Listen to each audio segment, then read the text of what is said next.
Good evening and welcome to the Virtual Artist Cafe. From canvases to curations to couture and community, everything is open for discussion.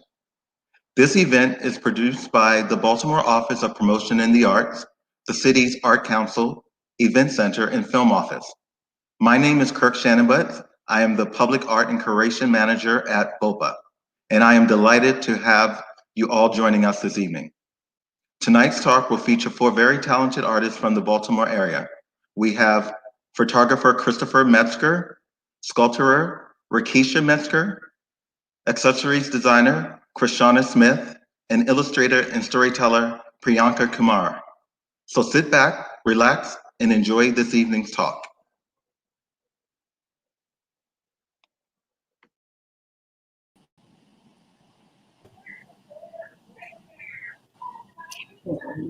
Hello. Hello. Hello. Good evening. How are you doing today? we are doing, since I'm speaking as a couple, we're doing wonderful.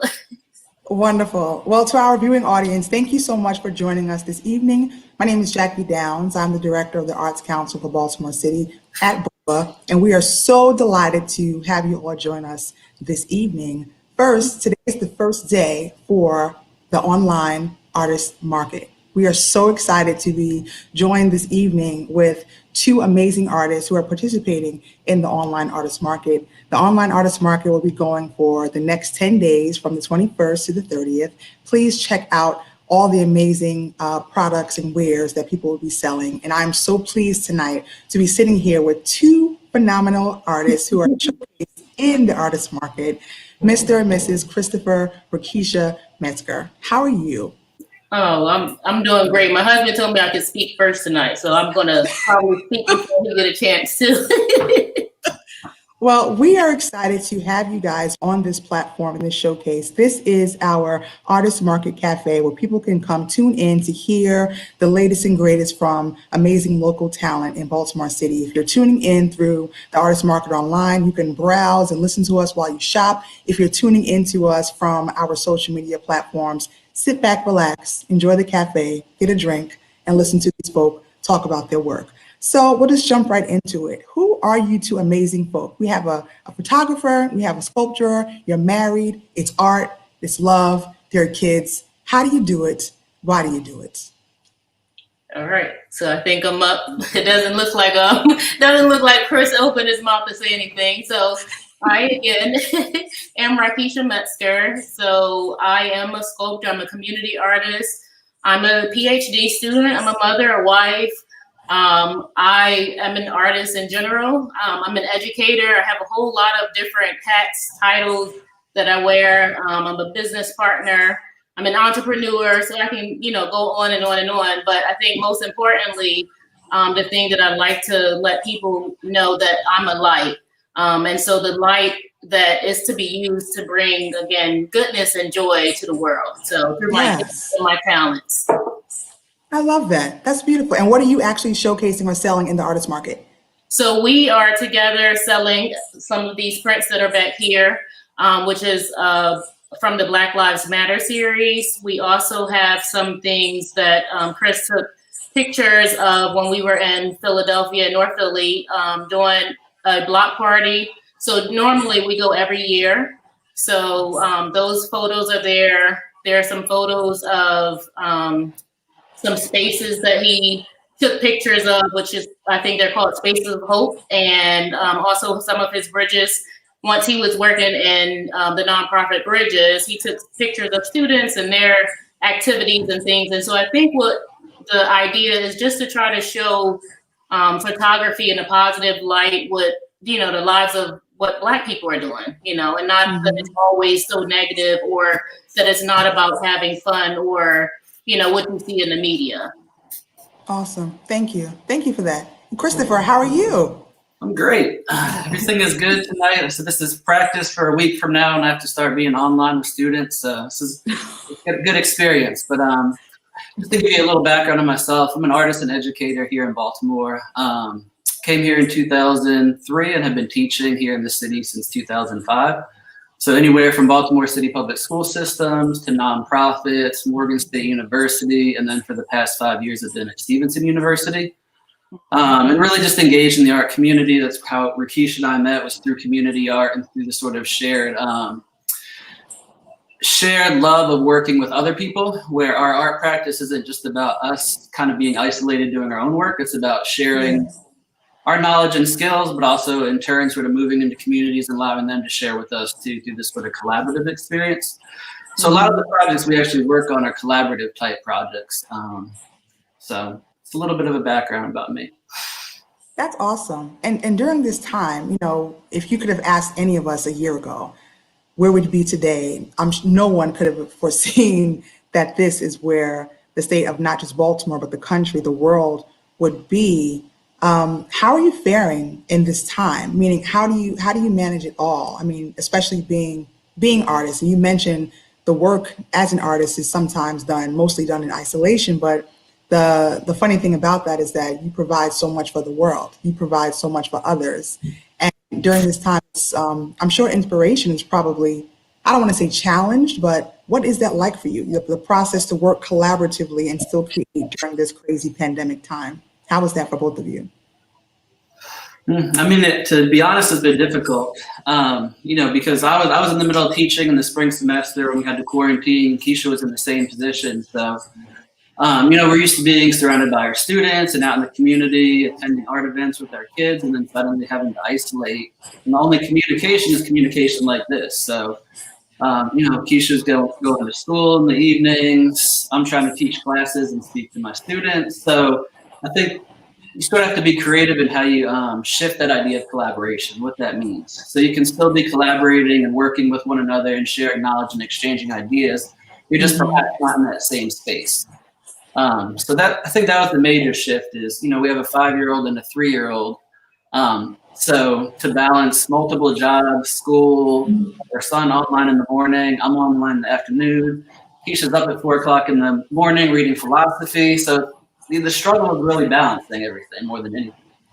And I'll say that although Chris, said it's a little difficult, I just say it's a part of what I do. So I have to get into something and do it and make it work. And so I figure it out as I go along. And I think that, we have together managed to do that. So last semester, even though it might have been, difficult for Chris, it was challenging, I would say, but not necessarily difficult, because again, it's just a part of who I am. I've always been a person that has been doing 1, 2, 3, and 4 things at a time and juggling them all. So it just it comes natural to me. And so I just, go with the flow and figure it out along the way.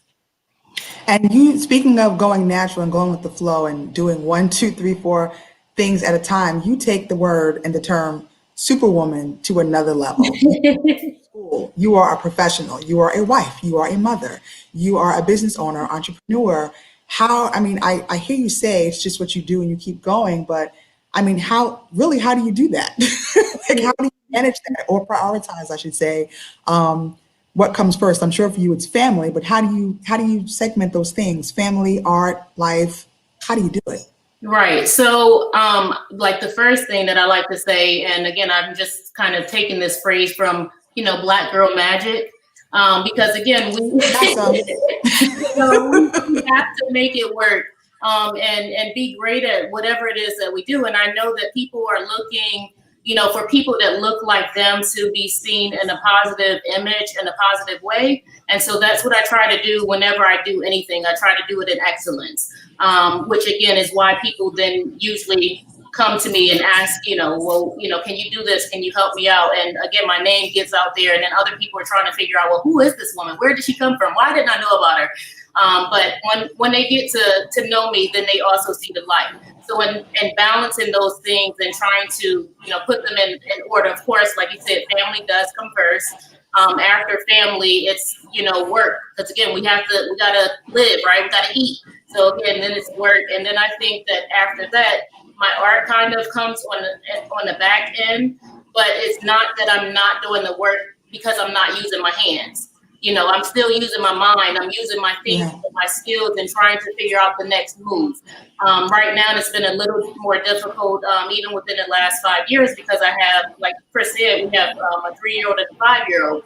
And because I work with wire and sharp objects and different things, I hadn't been able to really, take those tools out and actually use them like I had in the past. But now I'm actually a resident artist too. I just found out at the beginning of this month, I'm a resident artist at the Baltimore Artists Guild in Catonsville, Maryland, and I'll be there for a year.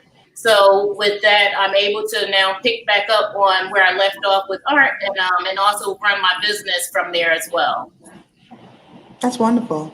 And both of you, what is your take on the Baltimore arts scene? What are your thoughts about it, and where do you see it going? We have so many different types of artists, visual artists, yes, amazing visual artists, but this is also a scene where we have awesome performing artists as well, script writers, composers in this city. And what do you think the direction is or the hope is for the Baltimore arts scene? I know it's a broad question, but just from your perspective and the people you work with, working within community, do you see up and coming? Are you working, Chris, with young people who are aspiring to be artists or study in that discipline? Or what do you see for the scene? And what are your thoughts about the Baltimore arts scene? I mean, since I came, I said I came here to Baltimore in 2003, and I mean, it's grown tremendously. And I think what I really enjoy and appreciate about the Baltimore arts community is it's very collaborative and down to earth. And I can call on anybody at any time, people I know, people I don't know, and they're always willing to step up and come and visit my students. So this was true at Morgan State University. This was true in the Baltimore City Public School System. So we have artists all the time in the classroom, elementary school students, middle school students. This past year, these past couple of years at Stevenson, I've tried to expose my students there to sort of this rich cultural scene down here in the city. Because we're out in the county at Stevenson, and a lot of times there's these negative perceptions about what it's like in Baltimore, and the students might be afraid to travel to Baltimore. So I try to sort of alleviate that fear for them and just tell them, like, the Baltimore art scene is amazing. You need to get down here and just be a part of it and meet these artists. And, they've worked with photographers. They've been down in studios with artist visits, walking through the city taking photographs. So I think just the support and the energy and sort of that communal approach to creativity is what I really appreciate. And I think that's only growing. Baltimore is on the scene. It's been on the scene, but you really see a lot of artists sort of moving beyond regional success into national and international success as well, which is great to see. That's very true. Very true. Past regional success and move on to national success. My hope is that people will decide to stay here or come back here after they've made it. Come on back home. I know a lot of people have stayed. A lot of people have decided to stay when they could have left in the past 5 years or so. So I think that's great to just see that they're keeping their energy, their creativity, their talent here in the city, and encouraging people along the way, not just sort of isolating and continuing with their elevation to success. They're really engaged in helping others sort of achieve success also. Okay.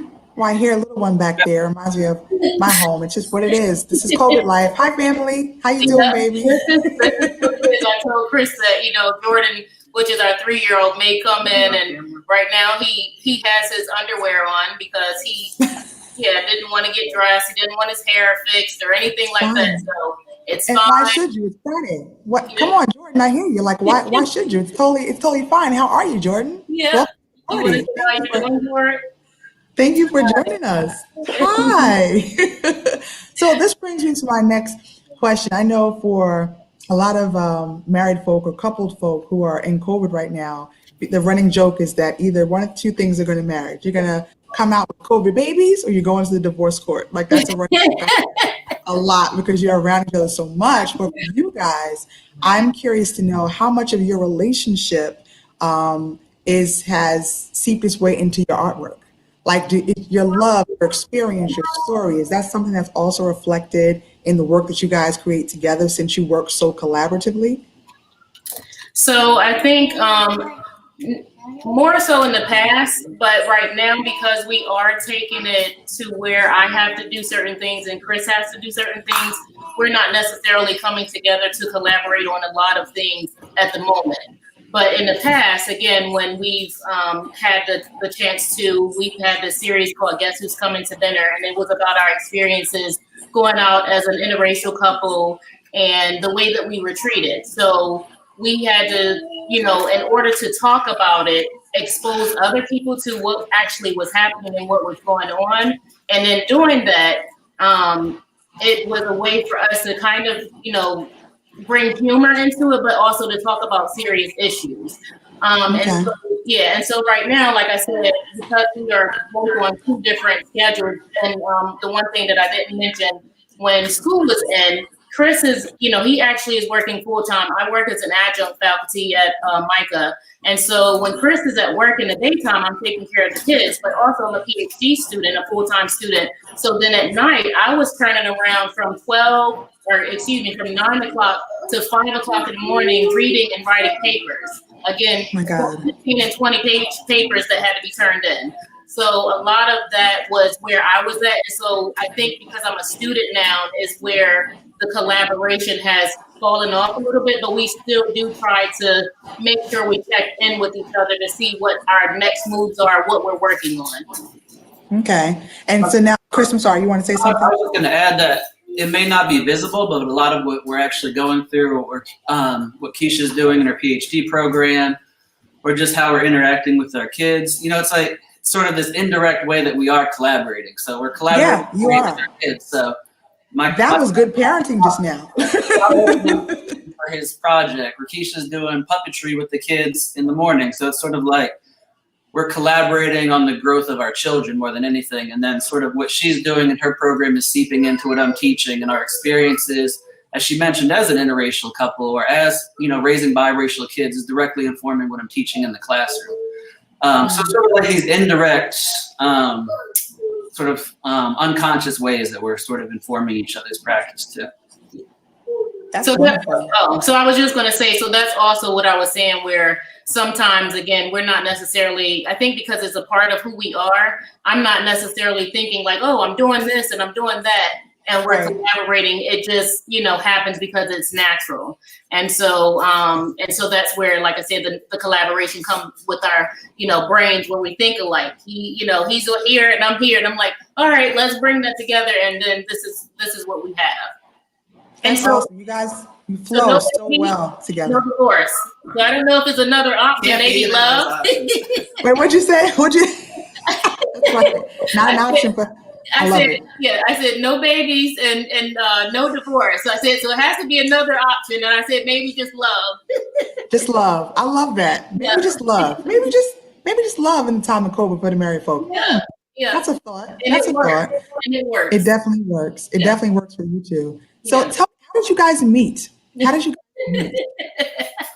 I want to hear that story. And as you guys are telling this story, we're almost close to the middle end of this segment. For all the people watching, thank you for your comments and support. You guys have a huge supportive community. People are chiming in and saying hello and Hello, everyone.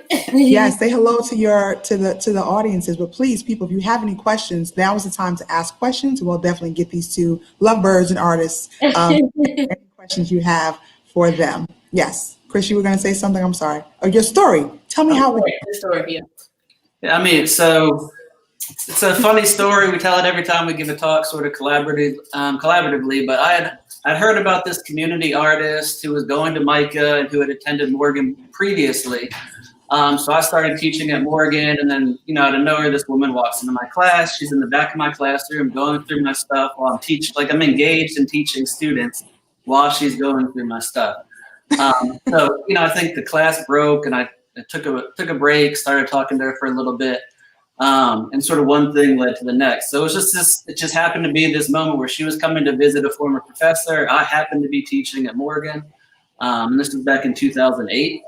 And here we are. He missed the part. 12 years So later. he doesn't like to talk about this part. What ended up happening is that we got into a discussion about race. And so we talked about, you know, me being a Black woman and being called Black and not necessarily African American, because we don't call white people, you know, Caucasian or European American. We just say white people. And so we got into that conversation, and that leads to how he ended up calling or giving me a text message that said, "Hi, This is Chris from Morgan, the Caucasian, the Caucasian teacher that you spoke with. And if you're not dating anyone, I would like to take you out. So that is Bold. really, yes. Look at you. Bold. That's really how this actually all started. Nice. Although Nice. I Chris, did you tell left my it out. friend. You left that out, Chris. You left Yeah. it out. You made it He sound like left she it went out. rummaging through your bags, and then that was it. But He you- left it. Yeah, there's some more details in there, but that's the gist of the story.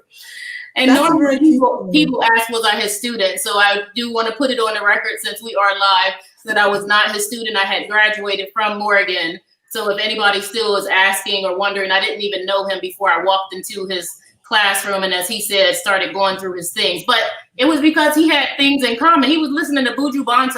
I was like, what you know about Buju? Like, right? So that's why I was, Okay, you have some good taste, Christopher. yes, I was interested. I was like, wait a second now. That is funny. Oh my goodness. So you knew right away, like, I want to get to know this woman, and I'm gonna pursue her and follow up. And look what happened. And how long have you guys been married? Going on 8 years. So we've Wow. been married since 2012, December 22nd, 2012. So that's, again, it'll be 8 years in December. That's wonderful. Congratulations. That's Thank a you. lifetime in these days. So Yeah. what can we look forward to? What's the next thing? I know you have a lot of projects going on that you both are managing. You're gearing up for school again. What can we look forward to from both of you together or individually in the fall, in the coming months? I could just say for me, it's sort of the anxiety of starting a school year with so much uncertainty is what I'm kind of dealing with. Is went up to Maine to visit my family for about six weeks this summer, just to get out of Baltimore for a while and decompress and reset. And now sort of back in the full swing of things, but just preparing for the semester, because we start face to face on the 31st at Stevenson. So we'll have some students remote, some students on campus. So just sort of dealing with the challenges getting ready for that for the semester. And then the same thing, just balancing kids' life, our art. My art has shifted a little bit more from my photography into like research and writing, and that has been a nice balance for me. So presenting at conferences and things of that nature. Sort of photography in the background a little bit, but documenting our day-to-day routine as a couple and as a family.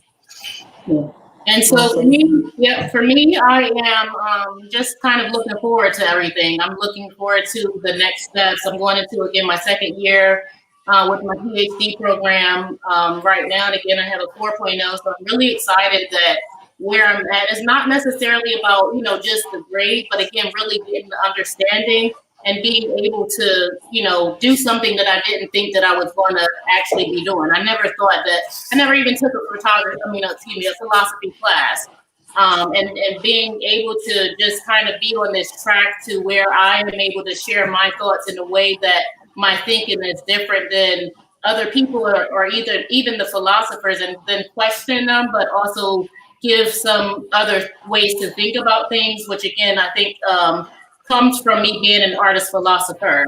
And I'm excited about where we're going. And so collaboratively, I think also, sometimes I said that we don't collaborate a lot, but Chris helps me with our business. At times he's taking pictures, he's taking photos, he's coming in and doing some graphics and different things for us. So yeah, I think that it's a lot that we have to look forward to. Okay. Well, I have a question coming in from the audience, and the question is for both of you. Where can we see your work? How can we follow you? Antoinette Peel. Hello, Ms. Okay. So my work can be found on Rakisha.com. So you can learn all about me, again, about who I am. You can go check out some of my collections, what I do as a community artist, what I do as an artist. I'm a traveling artist. So again, because I do all these things, again, I am everywhere. And also you can go check out Selah Mind Body. That is my business page that I have with my sister, where she's the founder and I'm the co-founder. So she actually has her PhD as well. She's younger than me, And so she was my inspiration. I said, oh no, she can't show me up. So I want to find this program that I can get into so we can both be, again, these Black women of excellence together. Yes, I love it. Yeah, I so love you will it. see like a list of titles that we have, mothers, wives, believers, sisters, friends, business partners. So again, those things that we have together just really talks about who we are. And the mission of Selah Mind Body is where we're bringing women back to a place where they feel connected to their mind, body, and spirit. Yes. And it was birthed out of my sister's birth story, but also mine. Again, where we see the disparities that happen within Black women and their pregnancies, and we don't get the same treatment and things. And so we're just trying to bring awareness and then also bring healing to help reclaim, the voices, the stories, and different things that we have lost, and then also help to use art as therapy, use cooking and health and wellness as therapy. And my sister's a counselor, so that's why therapy is important, an important part of it, who just got her licensures in Maryland as well. So, Congratulations, family. Yeah. And Chris site. Yeah. So you can follow me on Instagram. I'm not as active as I used to be, but also ChristopherMetzger.com. So we added a shop specifically for this event, just to promote some photographic projects in the past.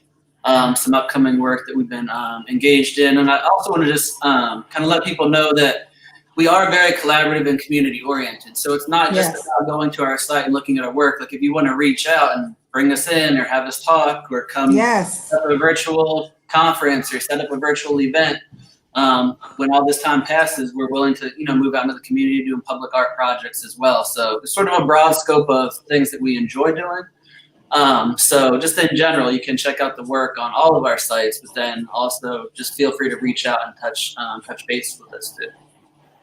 And these pieces back here are for sale. So check out our website. Again, this is COVID time. I work with an independent contractor. And again, like I said, I don't sell it, pitch it. Yeah, for me, again, I'm trying to use all avenues as possible to make sure that we stay afloat in this time. And for artists, I'm thankful for BOPA even giving us the opportunity to come here to share, and then also, again, being an instrument in the community as well to help artists along the way. So I'm very thankful. Thank you. We're trying our best. Thank you so much. What is the name of the piece behind you? I think it's beautiful. Both of those pieces? Can you talk about those? What they're I'll try to be as brief as possible, but when my last year at Morgan, we did a big Black Lives Matter project in the spring of 2015. So we had started this portrait project with my students. And then the murder of Freddie Gray took place while we were engaged in this project. And then in June and July, it was 41 portraits of students, staff, and faculty at Morgan were pasted into the front of what is now OpenWorks on Greenmount Avenue. Yes. So there are some prints that came from that body of work. So it was a really large collaborative project, sort of brought about by a devastating event. But we're continuing to do sort of that kind of work and push that message. So those pieces originated for that Black Lives Matter project. Awesome. Well, thank you too so much, ladies and gentlemen. Christopher and Rakisha Metzger, please check them out on all their social media. They are featured in our online artist market for the next 10 days. Have conversation with them, look at their works. Like they said, please collaborate. We are so glad and grateful to have you here with us this evening. Thank you for joining us. This has been fun. Yes. Thank you. Thank you. You guys, much success. Thank you so much. Thank you so much. Thank you for joining us this evening. That was awesome. So next we have two more amazing artists who are showcased in our 10-day artist market, and we're excited to be joined by Ms. Priyanka Kumar and Quishana Smith, and they are here with us right now. And there goes Ms. Priyanka, and here comes Ms. Quishana. Yes, hello, ladies. Welcome to the cafe. Hello. Hi, Jackie. How are you? I'm well. How are you doing? I'm doing good. Can't complain. Thank you. Awesome. Well, thank you both so much for joining us this evening for our second half of the Artist Talks for the Artist Market Cafe. These two amazing women are also in the Artist Market. Please check them out. They're both amazing in their own right. They do very different things, but they have amazing impacts as well. So I will let them speak about who they are and what they are selling and how we can learn more about them. Miss Quishana, who are you and what are you selling? What are those on your ears? You just Okay. beautiful little large things. What's going on over Thank you. here? Thank you. Well, again, my name is Krishana Smith. I am a leather designer, but I'm a designer overall. So I design fashion and also two leather accessories. And I'm also a brand designer. I have a love for designing edgy jewelry, particularly with leather that extends from couture to ready to wear statement pieces.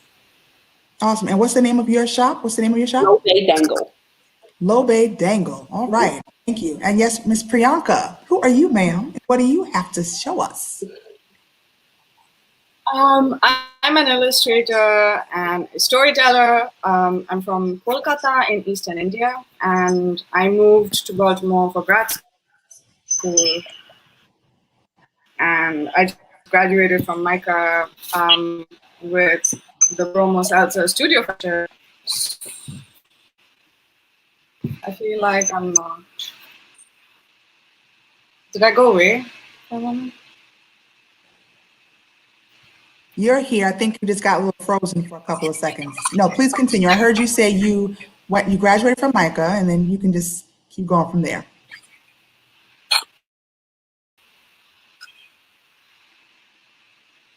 So yeah, I'm here. Oh,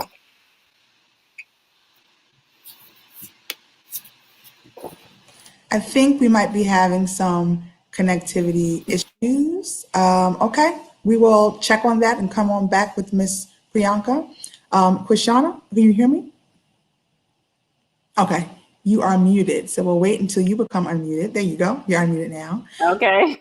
Yes, so I commented on your fabulous earrings, but I would just love to hear about just who you are and how you got your start and how long you've been operating as an artist in Baltimore. Sure. So I've been doing Little Big Dangle for about 7 or 8 years now. It's a little hard to kind of remember because it's like you kind of start and you're not really taking note as to when it kind of takes off. But for a long time, I was saying, "Oh, I've been doing this about 4 years." And one day, my husband corrected me, like, "No, you have not been." So time has been flying, and they say, time flies when you have fun. So I got into it because, again, I love fashion. I've always been a girl who's been very much interested in detail. I would study walls and architecture and very small Yes. fine detail paintings. I loved it. And so I've always been a connoisseur of vintage fashion. I love the Victorian era. I'm a leather and lace girl. And so when I had the inspiration and I started seeing visions at one point of fashion, I thought that I would just start with t-shirts. And I literally started seeing visions of jewelry. And so I started creating what I saw. And 7, 8 years later, it's evolved into a brand and a line that's very healthy. And I'm super excited about where it's going and the work that I'm doing with it. That's awesome. How do you get your concepts? I have a thing for big earrings, as you can tell.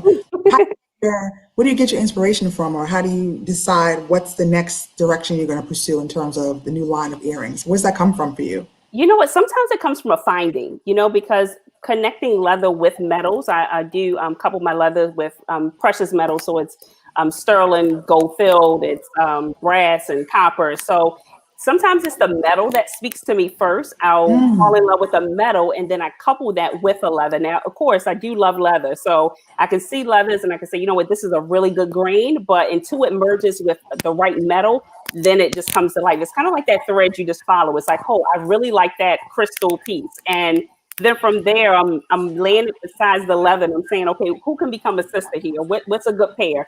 And then it's kind of developed. That's very cool. I like how you see that relationship kind of comes together.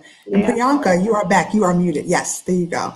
So yes, you were telling us who you were, and the last thing you heard from you was you graduated from MICA, and then so you can pick up there. Well, I'm in Baltimore for another year as of now because I have the Bromo Salsa Studio Fellowship, so I'm using the studio to make a bunch of narratives about the city, about living in the city, about walking the city, especially during COVID. And I make prints, I make graphic narratives, and I make murals. Yeah, that's what I do. That's awesome. So your work is based around the experiences of being in Baltimore during COVID. What is that like for you? Like, what does your art look like as opposed to what it was before COVID? How has it shifted? Well, primarily, I haven't been making as much art as I thought I would. I have Okay. mostly been creating more prints, setting up a studio, writing scripts. But I have been toying with the idea and writing a rough script for a children's book on solitude, which Oh, I think wonderful. is, I mean, the time's right for it. And I'm an only child. I grew up a very solitary child. And so being alone in the city told through a child's eyes is what I'm working on currently. That's wonderful. That's really cool. My son, he's the only child in the home, and he's 8, and this is definitely an experience for him. Have you written children's books before? I know you're also a storyteller. That's a part of your work as well. But would this be your first children's book, or are you in the process of already telling stories for children? No, it's not my first children's book, although that is not my primary field. What I do work with mostly is comics and murals and prints. But I have already done a children's book that was published in India, and it was really meta. It was about this little girl thinking about her thoughts, and it was called Where Do My Thoughts Go? So it was really cool. It was like children cognition, very philosophical, really fun. And I'm also currently working on a children's book with the Uncolonial History podcast. I don't know if you they have a lot of followers on Instagram, I know for sure. And we're working on a children's book together about Confederate monuments and monuments dedicated to colonizers that are now being taken down and why it's happening. And the importance to kind of know history and know that it's been rewritten and is being rewritten right now, which is kind of cool. It's a fun project. I'm enjoying working on it. That's awesome. We have a question for you, Priyanka, from the audience, asking about upcoming shows and exhibitions from Facebook. Do you have any exhibitions or upcoming shows coming up? No, not this year, not right now. What I will be doing for the next 3 months, more or less, is teaching at MICA, and I'm teaching undergrad, and so that's kind of been taking up most of my time. I don't have any shows planned as of now. Okay, awesome. So, Krishana, I wanted to ask you, you talked about leather and lace, and that's kind of your thing. Do you see people in your artwork, or do you see people, like before you said you see vision? So I want to know, I know I'm a writer, so sometimes I'll write a script or a scene and I can see a person, I know who I want to act it out, I can see the scene. So do you see people wearing your work before you create it, or how's that work for you? Like, I know you're inspired by the metals and the materials, but do you see it in full on people wearing it with clothes? Absolutely. Absolutely. I normally have a girl in mind, like this is this girl and this is what she would wear. As I'm kind of developing, I can see and kind of personify, okay, this is what Candace would wear. This is what I would wear. This is what, any of my friends or people I look to in fashion, and I feel like they have a really cool fashion style. I can see them wearing it, but I don't normally see it on them until it's physically on them. But I do personify the brand and say, you know what, this brand really speaks to this type of woman. So I'm kind of clear on who she is, and normally she's someone who's not really trendy. She defies the odds of fashion. She's super edgy. She marches to the beat of her own drum. She's the one who gets the compliments, and people are always saying, "Where did you get your stuff from?" And they normally, my real life customers don't want to tell people who they shop with.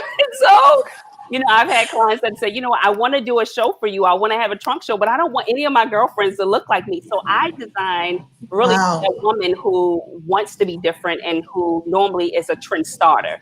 I personally don't really subscribe to many trends myself. So I design in a way where I'm thinking about a classic woman, a woman who can continue to wear her pieces for 30 or 40 years and not get tired of them. That's wonderful. And I was going to ask you about your style. Like, do you have one specific style? Do you have like a glam line and then like a everyday line, or do you just keep mixing it up because you don't want to get stifled into or pigeonholed into one specific style? Yeah, you know what? Sometimes I will design something that's a little bit more glam, and once I get in that vein, I'll stay there for a little while, and then a collection is birthed from that. But there is a mixture. It's kind of a mixture. normally I just don't stay in one vein, but a lot of people would say that it has more of a tribal feel. It's very eccentric. It's bold. It's wearable art, honestly. It is wearable art. And we have a question for you, Quishana, from Candace Johnson on Facebook. Do you make custom jewelry? Yes, I do. Occasionally, you may go to my site and you may see a piece and you may say, you know what? Oh, wow, she's sold out. All you have to do is message me. Sometimes it's just the fact that I'm out of stock and I just stopped making it, but it's not the fact that I cannot make it for you. I've had very recently a couple of custom clients. They wanted a particular blue crocodile alligator, a crocodile earring. And so I made the blue crocodile earring, and they may say, hey, I want this in white instead of red. And so I have a plethora of leathers I can choose from. All of my leathers are brand new. My newest lines are all Italian leathers. And so, yeah, I definitely do custom. So if you see something, if you say, you know what, Shauna, those are too big. These particular hoops, they come in multiple sizes. But if someone wanted them larger, I can make them larger. I can make Can them. you just take that off and put it close to the camera? That looks so cool for where I'm sitting. I want that earring right now. I'm going to follow up with you. I want that. That is beautiful. So that's copper color leather. And copper color leather. Look at that. Copper color. I'm sorry, I'm away from the thing. And it's the wire. I hand wire it.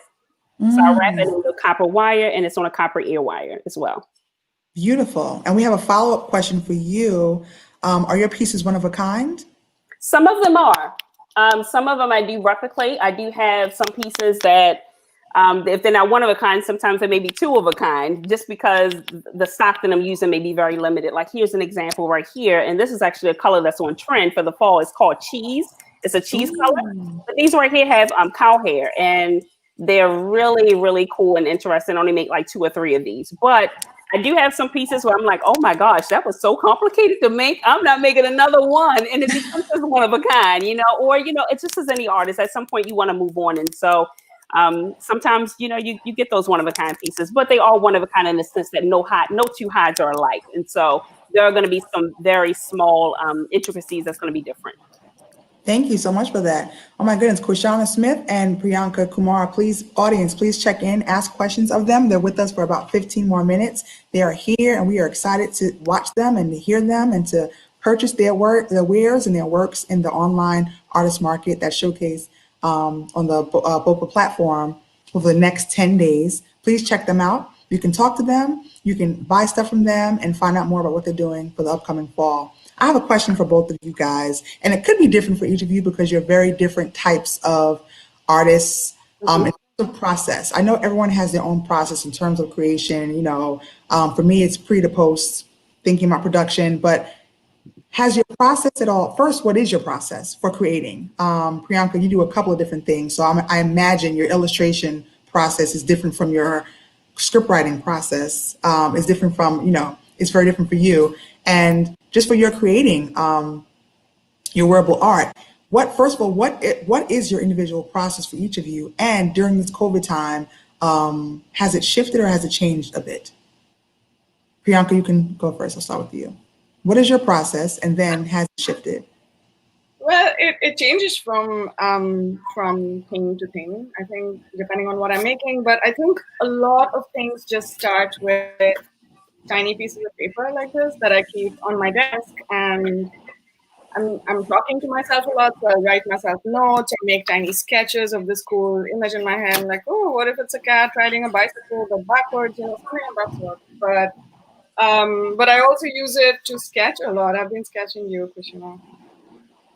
You just sketched that? Yeah, I was drawing while I was listening to you, but so that's what I do a lot, and that's where most things start, with these tiny pieces of paper. If I feel like I want to make a comic, I'll take 6 and lay them out and be like, okay, cool, these are the panels. So I feel like for most things, they start with this stack of white papers that I always have with me. That's awesome. So when one person sees a stack of blank white papers, they can get intimidated. You see that as, yes, opportunity. This is something for me to do and to create. That's very cool. Very cool. Michelle, how about you? What's your process? So typically I'm sketching as well, and I start with drawing the ear. I draw ear, and then the earring comes from the ear. And then from there, I create it on paper. And then from there, I am cutting out a template. And then from there, I start working with the leather. So sourcing the right leather and kind of doing like what I told you earlier, just kind of seeing what matches, what kind of can complement the leather in the piece and putting the hardware with it. But it starts with drawing an ear. I draw an ear and then I maybe draw about 10 ears and I'm putting different designs of earrings on all those ears. And then I'm kind of, refining them before I actually take it to a template and then I take it to leather. How long does it take you to create one pair of earrings? Like from the time you conceptualize and say, here's my ear, and then you draw, and then you're finished. How long does that take you? From start to finish for like the first earring, a couple of hours, maybe 4, maybe 5 hours. And then after that, of course, it gets a lot easier. Wow. A lot quicker. But, after I perfect the first template, then I can run. But it Then you depends. can run. When you're first starting, I never count the time, but sometimes you put it down, you pick it back up and, and just to try to perfect it and make sure it's a good enough template to continue to replicate it, that definitely takes a couple hours. Awesome. I have 2 questions for both of you. One, first for Quishana, people are asking about, do you sell clip-on earrings? Yes, I do. I do make clip-on earrings. Yes, for yes, it says for people don't. Yep. So I do clip-on earrings as well. So normally with the clip-ons, I source them from all over the world. I just did some clip-ons for a young lady that's in Florida, but I got the clip-ons from France. And so clip-ons are a little bit different because the market for clip-ons is a little vintage. And so you don't find a lot of new earrings that are, the new clip-on pieces. So normally I like to go into the vintage archive and pull them out. Normally they come from all over the world to make sure that it complements the earring that was already made. So yes, I do have clip-on clients. So if you see anything that actually has a dangle, I can put a clip with it. Okay, that's good to know. Thank you. And Priyanka, a question from the audience. Will you be selling a collage of photos in a children's book?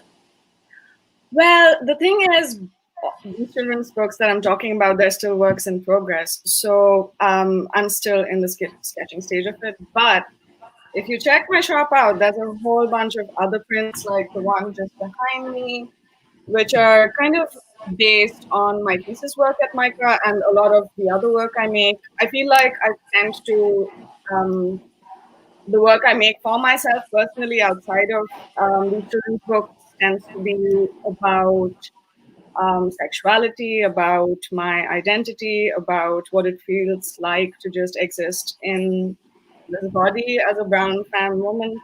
And so you'll find a lot of work that's kind of exploring these ideas of ecofeminism and mythology, from several perspectives. And that's what, I have up on sale at Artscape. And if you check it out, I feel like there might be some things that align with what I was talking about solitude and about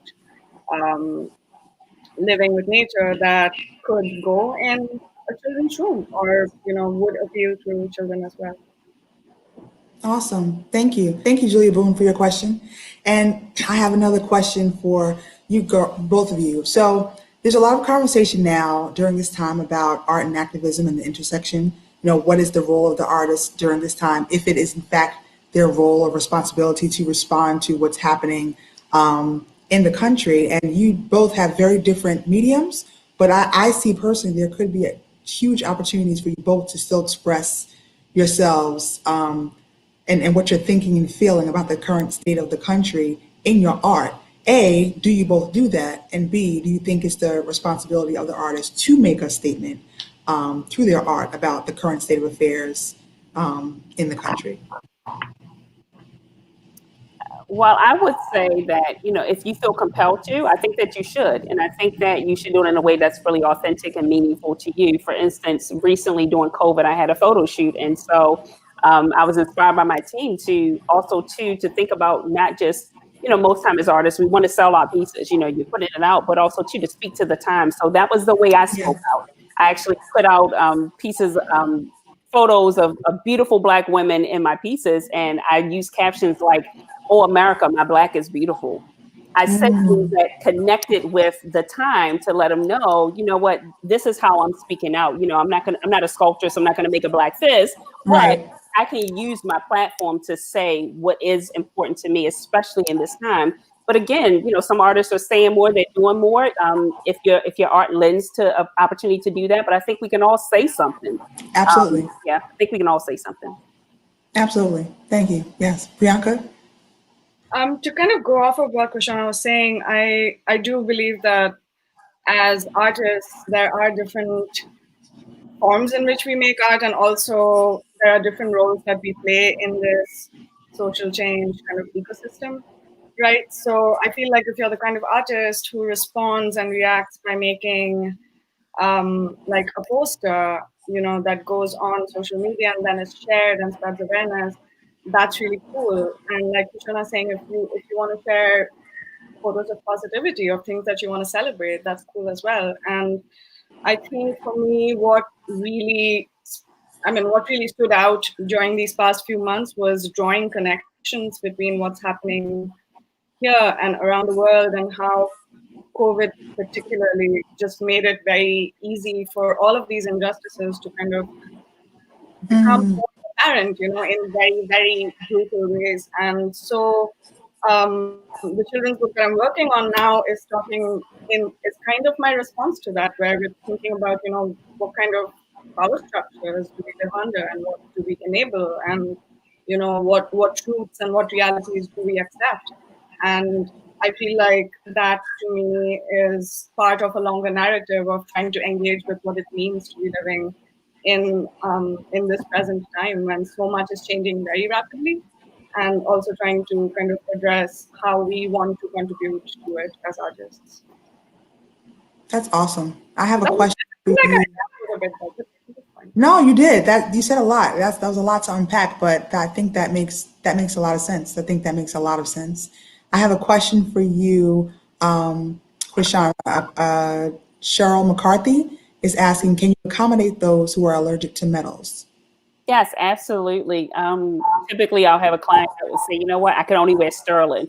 No problem. If this was done on stainless steel, I would swap it out and I would literally put sterling on them. So that's something that I get a lot of. So yeah, if you're allergic to anything, most of them are. All of my areas are nickel and lead free. But again, there's some that can only wear 14 karat or anything higher.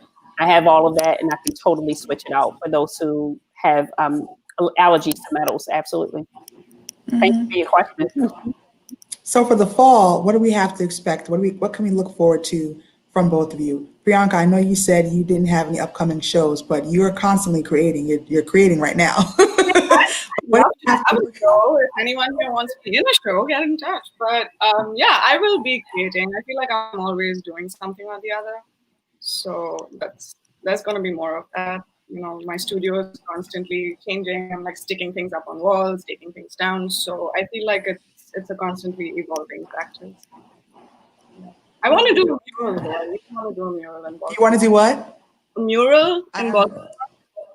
Okay. Yeah, that's been on my Do you list. collaborate a lot? Like, do you work with other mural artists, or do you know of any artists who you can work with, or what's that like? For you? I do follow a whole bunch, and yes, I do want to do it. But I was just in grad school for the.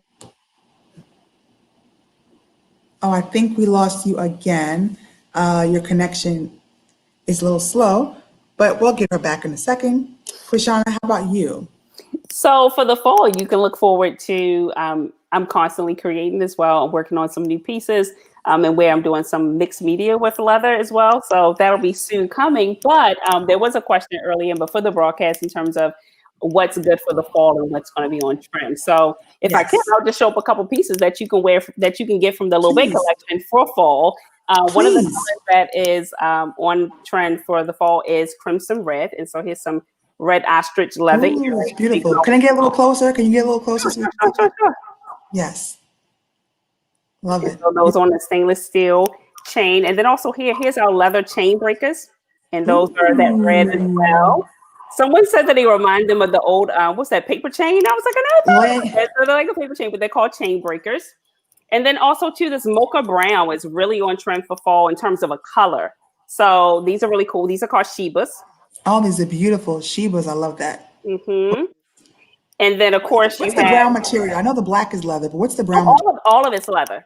It's all All of leather. it's leather. Yep, brown leather and black leather. You can see the pebble green. Oh my goodness. Yeah. Can I see the back? Sure, it's just brown leather. Okay.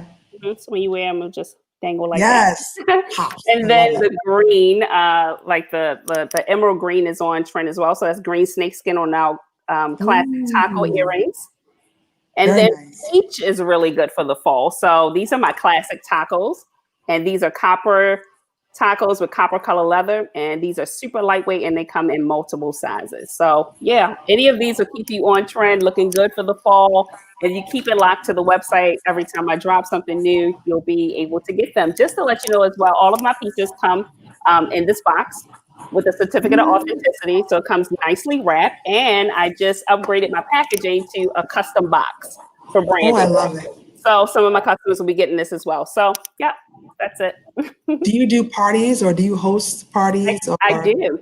A lot of our clients will offer to allow me to host a trunk show. And so 10 or more women, we can have a good time and you get free product for doing so. For actually personally introducing Low Bay to your guest. That is wonderful. Well, this has been a very exciting time to speak with you both. Two you. women, two amazing artists, two different disciplines, doing it big and doing it well. We're excited to be working with you and talking to you tonight. Thank Is you. there anything that, how can we first learn more about you? I know you'll be showcased in the artist market, and how can people look for you in the market? What is your business name, or what is your name? How are you listed so people can quickly find you and find your products? Well, I know they made it super easy by categorizing. So if you look under jewelry or wearable art, I believe it's jewelry, wearable art, and right there, and it's a Low Bay Dangle. And also, Low Bay you can Dangle. find more about me at lowbaydangle.com. And also, too, you can follow me. Please follow on Instagram and Facebook at Low Bay Dangle. Awesome. And Priyanka, yes, how can we find out more about you? There's some artists who want to work with you. They're going to say, yes, I'm here. I want to do a mural with you. How can they? Please say hi. I love collaborating. You can find me on the Artscape online marketplace as Priyanka K, what my name appears as, and on Instagram, I wrote it both ways because I'm not sure if my camera is mirroring things, but I'm Priyanka Oh, you K. are dope. You are awesome. Backwards and forwards. Yes, I can't do that. I don't think I can either. We see it. Yes. How'd you do that? Priyanka K, at Priyanka K. Okay, everybody, that is what it is. And she's frozen, but it's perfect because it's on her name. She put that. And that works well for us. Thank you, Priyanka. Thank you both. Thank you both, Miss. Thank you. Thank you, Priyanka Kumar, for joining us this evening. And thank you all for tuning in and watching our Artist Market, Artist Cafe Talks with our amazing artists. This has been a great, great evening. Please stay tuned to BOPA. Check out our website. We have some wonderful events going on for the month of August. It's hot in August and it's art in August. We are bringing the art in the month of August. We have two more for those of you guys who want to experience in-person events, doing it well and doing it safely. Public art and public safety is what we're saying. Please come on out this Sunday and join us for an artist pop-up exhibition, a 2-hour exhibition at 1706 North Charles Street in Baltimore from 1 to 3 p.m. This week's artist is going to be Ambrose Murray. She's an amazing, amazing artist. In the week of the 30th, we have Mr. McKenny Wallace. We're very excited about that. Thank you again to our artists for participating in tonight's talks. More information on how to see and support these amazing people, please check out the Artist Market online. More information on how to access the market, check out our website. And we're very excited to be hosting this evening. Our website is www.promotionandart.org. Please check us out on all social media. Thank you again for watching with us. Good evening. Go shop, people. Go shop. Have a good night. Thank you. Take care. Thank you. Good night. Good night.